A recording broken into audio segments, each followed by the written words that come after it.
নবী মুসা আলাইহিস সালামের নাম আপনারা শুনেছেন। নবী মুসা আলাইহিস সালামের মরণ কেমন ভাবে হয়েছিল?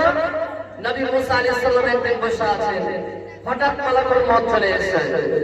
মালাকুল মউত চলে এসেছে, আসার পর মালাকুল মউত এবার মুসা নবীকে বলছে, ও মুসা, আমি তোমার কাছে এসেছি, আমার নাম মালাকুল মউত। রব্বুল আলামিন আমাকে একটা চাকরি দিয়েছে, যে চাকরির নাম হলো মানুষের জান কবজ করা। ও মুসা, আল্লাহর আদেশ হয়েছে, আল্লাহর হুকুম হয়েছে, নবী মুসা আমি তোমার কাছে এসেছি তোমার জান কবজ করার জন্য, তোমার রূহখানা কবজ করার জন্য। মুসা নবী রাগান্বিত নবী, যেমন শুনলে যে আমার জান কবজ করার জন্য আমার কাছে এসেছে, আল্লাহ সমান মুসা নবী রাগ বেশি হয়ে গেল। আর ওই রাগে রাগে ওই মালাকুল মউত আজরাইল ফেরেশতাকে এমন জোর করে একটা ফায়ার মেরে দিল, এমন জোর করে একটা ঘোষা মেরে দিল, এর সঙ্গে সঙ্গে মালাকুল মউতের একটা চোখ কানা হয়ে গেল। সঙ্গে সঙ্গে মালাকুল মউতের আজরাইল ফেরেশতার একটা চোখ কানা হয়ে গেল। জান কবজ হলো না, ঘুরে চলে গেলেন আল্লাহর কাছে। আল্লাহ তো সবই জানছেন। আল্লাহ বলছে, মালাকুল মউত কি ব্যাপার, তোর অবস্থা কি এরকম? এবার মালাকুল মউত বলছে, আল্লাহ তুমি আমাকে এমন একটা বান্দার কাছে পাঠিয়েছো, আল্লাহ তুমি আমাকে এমন একটা লোকের কাছে পাঠিয়েছো, এমন বান্দার কাছে পাঠিয়েছো যে তোমার নবী মুসা মরতে চায় না। আল্লাহ মৃত্যুর কথা শুনে, মউতের কথা শুনে আল্লাহ এমন জোর করে আমাকে একটা ফায়ার করেছে, সে সঙ্গে সঙ্গে আমার একটা চোখ কানা হয়ে গেছে। আল্লাহ চোখ ভালো করে দিলেন এবং বললেন, আল্লাহ তাবারাক ওয়া তাআলা, হে মালাকুল মউত যাও, আমার নবী মুসাকে একটা অফার দিয়ে দাও, একটা খুশখবরি দিয়ে দাও। কি খুশখবরি? এবার খুশখবরি দিয়ে মালাকুল মউত আবার মুসা নবীর কাছে হাজির হয়ে গেছে। মুসা নবী জিজ্ঞেস করছেন, এবার কাকে নিয়ে এসেছো? বলে, সুবহানাল্লাহ, ওই মালাকুল মউত বলছে, মুসা তুমি পৃথিবীতে বাঁচতে চাও, এই জন্য রব্বুল আলামিন তোমাকে একটা অফার দিয়েছেন, একটা খুশখবরি দিয়েছেন, একটা মেসেজ দিয়েছেন।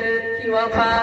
ও নবী মুসা, যাও যাও যাও, তুমি একটা উট নিয়ে এসো, কিংবা ছাগল নিয়ে এসো, কিংবা কোনো জানোয়ার নিয়ে এসো। এবার জানোয়ার নিয়ে এসো হলো। মালাকুল মউত বললেন, মুসা এই ছাগলের উপরে তুমি এইভাবে হাত তোলা রেখে দাও। ওই হাতের তলাতে দেখো কতগুলো রুমাতে লেগেছে, ওই সমস্ত রুমাগুলো তুমি কেটে করে নাও। এবার মালাকুল মুসা বলছে, মালাকুল মউত, কারণ আমি একটা ছাগল নিয়ে আসলাম, ওই ছাগলের উপরে এইভাবে হাত তোলা রেখে দিলাম, হাতের তলাতে আমার অনেক রুমাগুলো চলে গেল। মালাকুল মউত বলছে, মুসা ওই সমস্ত রুমাগুলো তুমি গিনতি করে নাও। গিনতি করার পর যতদিন রুমা হবে মুসা, কতদিন নয়, কত মাস নয়, কত সপ্তাহ নয়, কত বছর তুমি পৃথিবীতে বেঁচে থাকবে, কতদিন তোমার মরণ হবে না। এবার মুসা বলছে, মালাকুল মউত থামো, আর একটা কথা আমাকে বলে দাও। কি কথা? মুসা প্রশ্ন করলেন, মালাকুল মউত হাতের তলাতে আমার যত সমস্ত রুমাকে আমি গিনতি করে নিলাম, আমি গণনা করে নিলাম।